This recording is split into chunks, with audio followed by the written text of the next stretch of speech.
ஆண்டவராகிய இயேசு கிறிஸ்துவின் நாமத்தினாலே அசம்பிளிஸ் ஆஃப் காட் திருச்சபையின் மூலமாக நோ யுவர் பைபிள் ப்ரோக்ராம் மூலமாக உங்களை சந்திப்பதிலே மிகுந்த மகிழ்ச்சி அடைகிறோம். ஒவ்வொரு நாளிலும் நாம் ஒவ்வொரு தலைப்புகளின் கீழே சில காரியங்களை நம்முடைய வாழ்க்கைக்காக வேதாகமத்திலிருந்து கற்றுக்கொண்டு வருகிறதை பார்க்க முடியும். கர்த்தர் உங்களுக்கு அதை ஆசீர்வாதமாய் மாற்றி தருகிறார் என்று நாங்கள் கர்த்தருக்குள் விசுவாசிக்கிறோம். இந்த நாளிலும் விசேஷமாக ஒரு காரியத்தை கற்றுக்கொள்ள கர்த்தர் நமக்கு கிருபை தருவாராக. எபிரேயர் எழுதின புஸ்தகம் 13வது அதிகாரம் 17ஆம் வசனத்தை நான் வாசிக்கிறேன். உங்களை நடத்துகிறவர்கள் உங்கள் ஆத்துமாக்களுக்காக உத்தரவாதம் பண்ணுகிறவர்களாய் விழித்திருக்கிறவர்களானபடியால் அவர்கள் துக்கத்தோடே அல்ல சந்தோஷத்தோடே அதை செய்யும்படி அவர்களுக்கு கீழ்ப்படிந்து அடங்குங்கள். அவர்கள் துக்கத்தோடே அப்படி செய்தால் அது உங்களுக்கு பிரயோஜனமாய் இருக்க மாட்டாது என்று இந்த நிருபக்காரன் சொல்லுகிறதை நம்மால் பார்க்க முடியும். வேதாகமத்திலே பார்க்கும் பொழுது தெய்வ மனிதர்கள் எல்லாரும் சில மனிதர்களால் அவர்கள் நடத்தப்படுகிறதை பார்க்கிறோம். நமக்கு ஒன்றாக தெரியும், நம்மை நடத்துகிறவர் ஆவியானவர், சர்வ வல்லமை உள்ள தேவன். அவர் நமக்கு வேண்டியவர்களை தந்து அற்புதமாய் ஆச்சரியமாய் நம்மை நடத்துகிற ஆண்டவர். அதிலே எந்தவித சந்தேகமும் இல்லை. ஆனாலும் அதனை தாண்டி நம்முடைய அன்றாட வாழ்க்கையில கர்த்தர் சில நபர்களை பயன்படுத்தி நம்மை அற்புதமாய் நடத்துகிறார். அதனை நாம் உறுதி செய்து கொள்ள வேண்டும். கர்த்தர் நமக்கு அந்த கிருபைகளை தருவாராக. இந்த நாளிலும் இந்த வசனத்திலிருந்து ஒரு காரியத்தை நாம் புரிந்து கொள்ள முடியும். உங்களை நடத்துகிறவர்கள், கடைசி அதை பகுதியிலே பார்க்கிறோம், அது உங்களுக்கு பிரயோஜனமாக இருக்க மாட்டாதே. நாம் நடத்துகளுக்கு கீழ்ப்படிந்து சரியாய் நடந்தால் அது நமக்கு எப்படி இருக்கும் என்று இந்த வசனம் சொல்லுகிறது என்றால் பிரயோஜனமாக இருக்கும் என்று சொல்லப்பட்டிருக்குது. அப்படி இல்லை என்றால் அது நமக்கு பிரயோஜனமாய் இருக்க மாட்டாதே என்று சொல்லுகிறதை நம்மால் கவனிக்க முடியும். நாம் செய்ய வேண்டிய ஒரு காரியம், நல்ல தெய்வ மனிதர்கள், ஜெபிக்கிற தெய்வ மனிதர்கள் அல்லது ஜெபிக்கிற நல்ல குடும்பங்கள், இவர்களோடு நம்முடைய தொடர்பு இருக்கும் பொழுது அவர்கள் மூலமாய் நம்முடைய வாழ்க்கை நன்றாக நடத்தப்படும். அந்த காரியத்தை குறித்து தான் சில காரியங்களை இந்த நாளிலே நாம் தியானிக்க கர்த்தர் நமக்கு கிருபை தருவாராக. உங்களை நடத்துகிறவர்கள், ஆங்கிலத்தில் சொல்லும்போது மென்டார் என்று நாம் சொல்லலாம். நாம் ஆய்வு கட்டுரைகளுக்காக அந்த மென்டார் என்கிற அந்த காரியத்தை நாம் உபயோகிப்போம். இதனை தாண்டி ஒரு ஆவிக்குரிய வட்டாரத்திலும் இந்த காரியத்தை நாம் புரிந்து கொள்ள வேண்டும். நாம் அதை அனுபவிக்க கர்த்தர் நமக்கு கிருபை தருவாராக. மென்டார், நம்மை நடத்துகிற நல்ல தெய்வ மனிதர்கள் என்று சொல்லலாம்.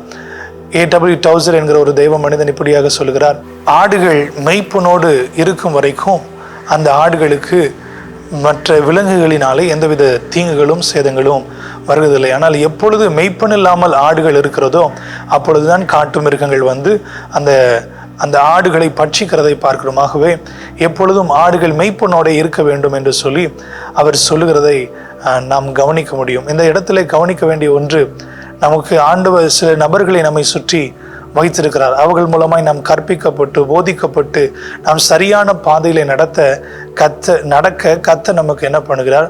உதவி செய்கிறார். அதை நாம் ஒரு நாளும் அல்லல் தட்டக்கூடாது. கர்த்தர் நமக்கு அவர்களை கண்டுகொள்ள நமக்கு என்ன பண்ணுவாராக? கிருபை தருவாராக. இன்றைய காலகட்டங்களிலே நிறைய நபர்கள் அல்லது முக்கியமாக வாலிபர்கள் என்று நாம் கவனிக்கும் பொழுது அவர்கள் எல்லாரும் இன்றைக்கு சோசியல் மீடியாவில் போய் தங்களுடைய வாழ்க்கையை நடத்தி கொள்கிறதுக்கு அநேக காரியங்களை தேடுகிறதை பார்க்க முடியும்.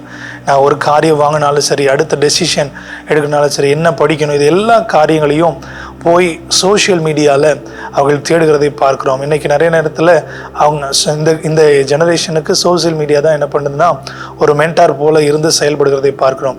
நம்முடைய வாழ்க்கையில் ஆண்டவர் எதிர்பார்க்கிற ஒரு காரியம், உண்மையாகவே உங்களை நேசிக்கிற, உங்கள் மீது கரிசனை கொள்ளுகிற ஒரு நபரை நீங்கள் உங்களை நடத்துகிறவர்களாக வைத்திருக்க வேண்டும் என்று கர்த்தர் எதிர்பார்க்கிறார். 1 தீமோத்தேயு 1:2, 2 தீமோத்தேயு 2:2, 1:2, தீத்து 1:1 இதிலெல்லாம் பார்க்கும் பொழுது பவுல் தீமோத்தேயுவையும் தீத்துவையும் குறித்து சொல்லுகிற போது, எனக்கு பிரியமான குமாரன், உத்தம குமாரன் என்று சொல்லி அவர்களோடு இருக்கிற அந்த தொடர்பை அவர் சொல்லுகிறதை பார்க்க முடியும். இவர் பெரிய தேவ மனிதர், அவர்கள் இப்பொழுதுதான் வளர்ந்து கொண்டிருக்கிறார்கள். ஆனால் அவர்களோடு பாராட்டுகிற உறவு அவருடைய வாழ்க்கையை மாற்றி அமைக்கிறதை பார்க்கிறோம். பவுல் தீமோத்தேயு குறித்து சொல்லும்போது சொல்லுகிறார், என்னையை போல இருக்கிற ஒரு மனிதன், என்னை போல இருதயம் உள்ளவன் என்று சொல்லுகிறதை பார்க்க முடியும். அந்த அளவுக்கு அவருடைய வாழ்க்கையை பவுல் மாற்றினதை பார்க்க முடியும். நம்முடைய வாழ்க்கையிலும் ஜெபிக்கிற நல்ல தேவ மனிதர்கள், வேதத்தை நன்றாக ஆராய்ந்து அறிந்திருக்கிறவர்கள், தங்களுடைய வாழ்க்கையில நல்ல குணங்களை உடையவர்களோடு நாம் இருந்தால் நாமும் அவர்களைப் போல மாறி கர்த்தருக்கு பிரியமாய் நடப்பதற்கு அது ஏதுவாய் இருக்கும். எப்படி நாம் இப்படிப்பட்ட நபர்களை கண்டுபிடிக்க முடியும்? யார் என்னை நடத்துகிறவர், ஹூ இஸ் மை மென்டார் என்று எப்படி கண்டுபிடிக்க முடியும் என்றால், சில காரியங்களை மாத்திரம் நான் அதற்கு சொல்ல விரும்புகிறேன். அப்படிப்பட்ட குணாதிசயங்கள், அப்படிப்பட்ட காரியங்களை நம்மோடு செய்கிற நபர்கள் இருப்பார்கள் என்றால் அவர்கள்தான் நம்மை நடத்துகிறவர்கள், நம்முடைய மென்டார்ஸ். யார் ஒருவர் நம்மை அதிகமாய் நேசிக்கிறார்களோ, நம்முடைய இன்பத்திலும் துன்பத்திலும் எல்லா நேரங்களிலும் நம்மை நேசித்து நம்மோடு அதிகம் இருக்கிறவர்கள், அவர்கள்தான் நம்மை நடத்துகிறவர்கள், நம்முடைய மென்டார்.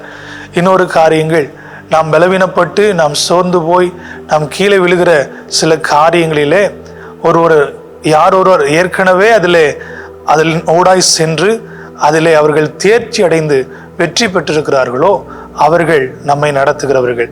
நான் ஒரு பலவீனத்திலே ஒரு போராட்டத்தில் இருக்கிறேன். ஏற்கனவே அந்த போராட்டத்திலே அந்த மனிதன் அவர் சென்றிருந்து அதில் தேர்ச்சி பெற்று அதில் வெற்றி பெற்றிருக்க வேண்டும். அப்படிப்பட்ட ஒரு மனிதன் நம்மை நடத்துகிறவர்களாக இருக்க முடியும். எந்த நேரத்திலும் அப்ரோச்சபிளாக இருக்கணும். அவர்கள் எந்த நேரம் நாம் சென்று நம்முடைய கேள்விகளை, நம்முடைய காரியங்களை நாம் பகிர்ந்து கொண்டு போதும் அவர்கள் அதை சந்தோஷத்துடனே அக்செப்ட் பண்ணுகிற நிலைமையிலே அவர்கள் அப்ரோச்சபிள் பர்சனாக என்ன பண்ணணும், இருக்க வேண்டும். இன்னொரு காரியம், அவர்கள் நமக்கு நேரம் கொடுக்கிறவர்களாக இருக்க வேண்டும்.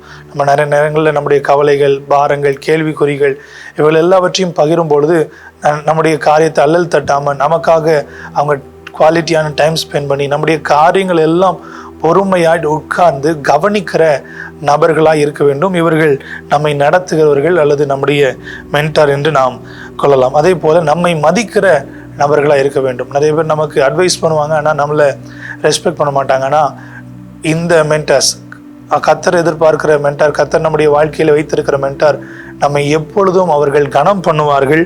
அவர்கள் நம்மை எப்பொழுதும் உற்சாகப்படுத்தி கொண்டே இருப்பார்கள். அவர்களை கவனித்து அவர்களை கண்டுகொள்ள கர்த்தர் நமக்கு என்ன பண்ணுவாராக, கிருபை தருவாங்க. இன்னொரு காரியம், அவர்கள் நல்ல கம்யூனிகேட்டராக இருப்பாங்க.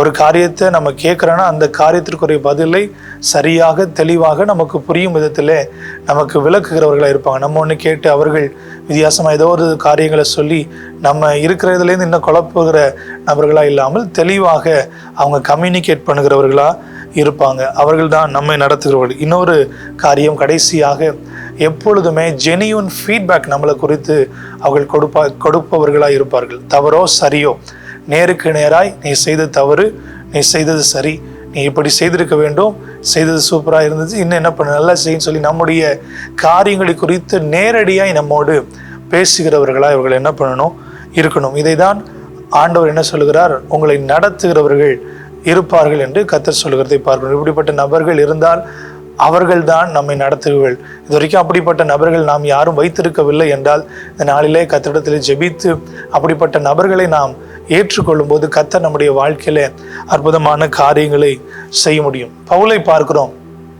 பவுல் தீமோத்தேயுக்கும் தீத்துக்கும் பல காரியங்களை கற்றுக் கொடுத்து அவரை போலவே மாற்றுகிறார். ஏனென்றால் அவர் கிறிஸ்துவை அப்படியாக பின்பற்றுகிறதை பார்க்க முடியும். எல்லா சூழ்நிலைகளிலும் கிறிஸ்துவை அவர் பின்பற்றி கிறிஸ்துவுக்காக வாழ்ந்து அவர் நடந்தது போல இவர்களும் நடக்க வேண்டும் என்கிற பாரத்தோடு செயல்படுகிறதை பார்க்க முடியும். அப்படிப்பட்ட காரியங்களை மனதில் வைத்து சில காரியங்களை அஸ் அ மென்டாரா பவுல் சில காரியங்களை அவருடைய மென்டிக்கு அவர்கள் டீச் பண்ணுகிறதை பார்க்க முடியும். அந்த காரியங்கள் ஒரு 3 காரியங்களை மாத்திரம் நான் உங்களுக்கு முன்பாக சொல்ல விரும்புகிறேன். முதல் ஒரு காரியம் என்னவென்றால், பி கேர்ஃபுல், கவனமாயிரு என்று, எச்சரிக்கையாயிரு, ஜாக்கிரதையாயிரு என்று சொல்லி அவருடைய மென்டிக்கு நடத்துகிறவர் நடத்தப்படுகிறவர்களுக்கு அவர் கற்றுத்தருகிறதை பார்க்க முடியும். அவர் சொல்லிக் கொடுக்குற காரியம் என்னன்னா, நீ பார்க்கறதுல கவனமாயிரு, பேசுறதுல கவனமாயிரு, கேட்கறதுல கவனமாயிரு, நீ என்ன செஞ்சாலும் அதில் கவனமாயிரு என்று சொல்கிறார். 2 தீமோத்தேயு 2:16 சொல்கிறார், சீர்கேடான வீண் பேச்சுகளுக்கு விலகி இரு என்று சொல்லுகிறதை பார்க்க முடியும். அநேக நேரத்தில் நம்முடைய வாழ்க்கையை மாற்றி போடுகிற அல்லது தலைகளாய் மாற்றுகிற காரியம்னா தேவையில்லாத வார்த்தைகள், வீண் பேச்சுகள் நம்முடைய வாழ்க்கையை அது சீரழித்து விடுகிறது. நம்முடைய வாயிலிருந்து புறப்படுகிற வார்த்தைகள் இவைகள் நம்முடைய வாழ்க்கையை என்ன ஆண்டவர் சொல்றார், நாவது காட்டையே கொளுத்தி விடும் என்கிறதை பார்க்கணும். நம்முடைய வாழ்க்கையை சீரழிக்கிற அல்லது உருமாற்றுகிற அந்த திறன் வார்த்தைக்கு இருக்கிறது. ஆகவே அந்த பேச்சிலே கவனமாக இருக்க வேண்டும். அந்த காலகட்டத்தில் அந்த உபதேசங்கள் அதிகமாய் பெருகி இருந்ததை பார்க்கிறோம். அப்படிப்பட்ட காரியங்களுக்கு என்ன பண்ண, நீ மிகவும் கவனமாயிரு என்று சொல்லி பவுல் அவளை எச்சரிக்கிறதை பார்க்கணும். நாம் பேசுகிறதுல கவனமாக இருக்க வேண்டும். ரெண்டாவது ஒரு காரியம், நான் கேட்கறதுல கவனமாக இருக்கணும். ஏனென்றால் நான் ஏற்கனவே சொன்னபடி உபதேசங்கள் நிறைய பெருகி போய் அவனுடைய வாழ்க்கையை தீட்டுப்படுத்தி கிறிஸ்துவனிடத்திலிருந்து அவனை இழுத்து விடக்கூடாது என்பதற்காக கேட்கிறதுல கவனமாக இருக்க வேண்டும் என்று பவுல் சொல்கிறதை பார்க்கிறோம். இன்றைக்கு அன்றைய நேரத்தில் பல காரியங்களை நம்ம கேட்கிறோம். அவிசுவாசமான வார்த்தைகள், தேவையில்லாத வார்த்தைகள், மன சோர்வை உண்டு பண்ணுகிற வார்த்தைகள், இவைகள் எல்லாம் விசுவாச ஓட்டத்தில் நம்ம விட்டு என்ன பண்ணுறோம், அது நம்மை தளர்ந்து போக பண்ணிவிடும். ஆகவே நாம் செய்ய வேண்டிய காரியம், நாம் இப்படிப்பட்ட கர்த்தருக்கு பிரியமில்லாத வீண் பேச்சுகளுக்கு நாம் இடம் கொடுக்காமல் நம்முடைய செவிகளை அதிலிருந்து என்ன பண்ண வேண்டும், விலக்க வேண்டும் என்று சொல்லி பவுல் அவர்களுக்கு எச்சரிக்கிறதை பார்க்கிறோம். மூன்றாவது ஒரு காரியம், நீ என்ன செய்தாலும், தீத்து 2:7 பார்க்கிறோம், இவைகள் எல்லாவற்றிற்கும் உன்னையே நீ மாதிரியாக காண்பி என்று சொல்கிறதை பார்க்கிறோம். என்ன செஞ்சாலும் நீ அதில் கவனமாயிரு என்று பவுல் சொல்லுகிறதை பார்க்கிறோம். பேசினாலும், காரியங்களை பகிர்ந்து கொண்டாலும், பார்த்தாலும், என்ன காரியங்களை செஞ்சாலும் அதில் உன்னுடைய செய்கை மிகவும் சரியாக இருக்க வேண்டும் என்று சொல்லி அவர் எச்சரிக்கிறதை பார்க்கிறோம். ரெண்டாவது ஒரு காரியம் என்னவென்றால், 1 தீமோத்தேயு 1:18-19, 2 தீமோத்தேயு 2:22, இந்த 2 காரியங்களை பார்க்கும்போது நல் மனசாட்சி உடையவனாயிரு, சுத்த இருதயத்தோட இரு என்று சொல்லி பவுல் சொல்கிறதை பார்க்கணும். இரண்டாவது ஒரு காரியம், பி ஃபெய்த்ஃபுல் என்று நாம் கற்றுக்கொள்ளும். முதலாவது காரியம் பி கேர்ஃபுல், ரெண்டாவதாக பி ஃபெய்த்ஃபுல். எதற்கு நம்ம உண்மையாக இருக்க வேண்டும் என்றால், நம்முடைய இருதயத்திற்கு நம்ம என்ன பண்ணணும், உண்மையாக இருக்கணும். இன்னைக்கு நிறைய நேரத்தில் வெளியில் நடிச்சிடலாம். வெளியில் பரிசுத்தவான்கள் போல, ஜெபிக்கிறது போல, நல்ல பாட்டு பாடுகிறது போல, வர்ஷிப் பண்ணுறது போல, பிரசங்கம் பண்ணுகிறது போல, நம்மை போல ஒரு நல்ல பாசமுள்ள மனிதர் இல்லை என்று வெளியே நடித்து விடலாம். ஆனால் உள்ளுக்குள்ளே நம்முடைய மனம் எப்படி இருக்குது, நம்முடைய மனசாட்சி நம்ம எப்படி நியாய்ந்திருக்குது என்பதை நாம் அறிந்திருக்க வேண்டும். என்னென்ன நிறைய நேரத்தில் இன்றைக்கு கிறிஸ்தவுடைய ஒரு பெரிய ஒரு டிராபேக் என்னென்னா, வெளியில் எல்லாரும் நல்லா நடிச்சிடறோம், ஜோம் பண்ணுற மாதிரி, பைபிள் வாசிக்கிற மாதிரி, நல்ல கேரக்டர் உள்ளபடி நடிச்சிடறோம். ஆனால் உள்ளுக்குள்ளே நம்முடைய வாழ்க்கை மிகவும் மோசமாக இருக்கிறது. பவுல் அதை சுட்டி காட்டுகிறதை பார்க்க முடியும். நல் மனசாட்சியாயிரு. யார் என்ன பண்ணாலும் சரி, உன் மனசாட்சியை நீ சுத்தமாக என்ன பண்ணு, காத்துக்கொள்ற இருதயத்தை என்ன பண்ணு, காத்துக்கொள். அதற்கு அவர் சொல்லுகிற ஆலோசனை என்னவென்றால், உன்னை சுற்றி நீதிமான்கள் இருக்கும்படி என்ன பண்ண, பாதுகாத்துக்கொள். அவங்களோடு அன்பையும் விசுவாசத்தையும் அடையும்படி நாடு என்று சொல்லி அவர் ஆலோசனை தருவதை பார்க்கணும். நம்முடைய உள்ளான மனசாட்சி, நம்முடைய உள்ளான இருதயம் சுத்தமாய் காணப்பட வேண்டும் என்றால், நாம் சுற்றி இருக்கிற நபர்கள், நாம் சார்ந்திருக்கிற சூழ்நிலைகள் எப்படி இருக்கிறது என்பதை நாம் உறுதி செய்து கொள்ள வேண்டும். தவறாக பேசுகிற நபர்களோடு, குறை பேசுகிற நபர்களோடு, சண்டை போடுகிற நபர்களோடு, தவறான காரியங்களை முன்னெடுத்து நடத்துகிற நபர்களோடு இருந்தால் நம்முடைய இருதயத்திலும் அதுதான் போய் பதியும், அதுதான் வெளிப்படவும் ஆரம்பிக்கும். நாம் நீதிமான்களோடு, பரிசுத்தவான்களோடு, ஜெபிக்கிறவர்களோடு, கர்த்தருடைய வேதத்தை நன்றாக தியானிக்கிறவர்களோடு இருந்தால் நம்முடைய இருதயத்திற்குள்ளும் அது சென்று நம்முடைய மனசாட்சியை, நம்முடைய இருதயத்தை சுத்தமாக மாற்றும் என்று பவுல் ஆலோசனை தருகிறதை பார்க்க முடியும். மூன்றாவதாக ஒரு காரியம் அவர் சொல்கிறார். 1 தீமோத்தேயு 4:12, தீத்து 2:15 அவர் சொல்கிறார், மற்றவர்கள் உன்னை அசட்டை பண்ணாதபடிக்கு எல்லாவற்றிலும் உன்னை மாதிரியாக காண்பி என்று சொல்கிறார். இதிலிருந்து கற்றுக்கொள்கிற ஒரு காரியம், பி எ விட்னஸ். நாம் மற்றவர்களுக்கு மாதிரியாக இருக்க வேண்டும். மற்றவர்கள் நம்மை சுட்டி காட்டி இப்படிப்பட்ட ஒரு தவறை செய்கிறான் என்று மற்றவர்கள் சொல்லாதபடிக்கு நாம் நம்முடைய வாழ்க்கையை கவனமாய், நம்முடைய பேச்சு, நம்முடைய நடவடிக்கை, நம்முடைய செயல்கள், இவைகள் எல்லாவற்றிலும் மற்றவர்கள் பார்த்து இவரை போல இருக்க வேண்டும் என்று சொல்கிற நிலைமையிலே நம்முடைய வாழ்க்கைகளை மாற்றிக்கொள்ளும் பொழுது கர்த்தர் நம்மை ஆசீர்வதித்து நம்மை அவர் மேன்மைப்படுத்துகிறவராய் அவர் காணப்படுகிறதை பார்க்க முடியும். ஒரு மென்டாரா நடத்துகிறவராய் பவுல் தீமோத்தேயுவையும் தீத்துவையும் அவர் அற்புதமாய் நடத்தி கொண்டு போகிறதை பார்க்கிறோம். பல காரியங்களை எச்சரித்து அவர் சொல்லிக் கொடுத்து, கற்றுக் கொடுத்து அவரை போலவே மாற்றுகிறதை பார்க்க முடியும். இன்றும் நம்முடைய வாழ்க்கையில கர்த்தர் அப்படிப்பட்ட நபர்களை கொண்டு வந்து நம்முடைய வாழ்க்கையை அவருக்கு பிரியமாய், அவருடைய ராஜ்யத்திற்கு பிரயோஜனமாய் கர்த்தர் மாற்றி அமைக்க நம்முடைய வாழ்க்கையை அர்ப்பணித்து நாம் தலையை தாழ்த்தி ஒரே ஒரு நிமிடம் மாத்திரம் ஜெபம் பண்ணுவோம். ஆண்டவரே, இந்த நாளிலும் விசேஷமாக உங்களை நடத்துகிறவர்கள் என்று நாங்கள் ஆண்டவரை கற்றுக்கொண்டோம். ஆண்டவரே கர்த்தாவே, எங்களுடைய வாழ்க்கையில ஆண்டவரே கர்த்தருக்கு பிரியமான தேவனுக்கு பயந்த தேவதாசர்களாலே நாங்கள் சூழப்பட்டு அவர்களாலே நடத்தப்பட கர்த்தாவே அது எங்களுடைய வாழ்க்கைக்கு பிரயோஜனமாக இருக்க இந்த வேலையை அர்ப்பணிக்கிறோம். ஆண்டவரே கர்த்தாவே, அந்த நபர்களை கண்டுகொள்ள அன்றே எங்களுக்கு உதவி செய்யும்படியாக ஜெபிக்கிறோம். அன்றைய பவுல் ஆண்டவரை தீமோத்தேயுவுக்கும் தீத்துவுக்கும் சொல்லிக் கொடுத்தது போல அன்றைய எங்களுடைய காரியங்களிலே கவனமாக இருந்து நாங்கள் உண்மையாக இருந்து அன்றைய மாதிரியாய் காணப்பட்டு கர்த்தாவே அன்றைய நடத்துகிற அவர்களுக்கும் சந்தோஷமாய் அன்றைய நடத்தப்படுகிற எங்களுடைய வாழ்க்கையிலும் ஆசீர்வாதங்களையும் நாங்கள் பெற்றுக்கொண்டு அன்றைய நாங்கள் உமக்கு பிரியமாய் வாழ கர்த்தர் எங்களுக்கு உதவி செய்யும்படியாய் நாங்கள் அர்ப்பணிக்கிறோம். இயேசுவின் நாமத்தில் எங்கள் ஜெபங்களை ஏறெடுக்கிறோம். எங்கள் நல்ல பிதாவே, ஆமேன், ஆமேன்.